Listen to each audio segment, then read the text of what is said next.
Please wake up now. If not, a time will come, even if you want to wake up, it won't be possible. Don't go to the terminal stage. Don't go to the end stage. Don't go to the advanced stage. Rather, come. Now you are in the intermediate stage. You are not in the early stage. Most of the clients are ignoring when a diagnosis is derived.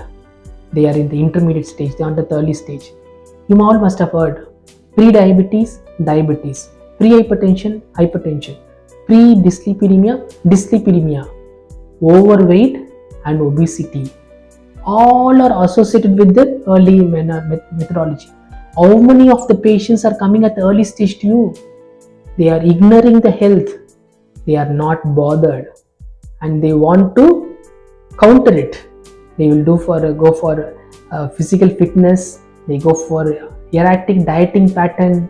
They do all sorts of things which they feel comfortable.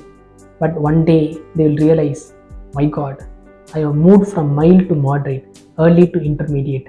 That is a time they will seek the proper guidance of the specialist or then Ayush consultant. So I hope my justification is clear. It not want to say it's a disadvantages of Ayurveda. In what way Ayurveda doctors can make themselves do a coordinated, integrated practice for the welfare of the patients and the clients, and thereby we can create a healthy society and promote wellness. Thank you.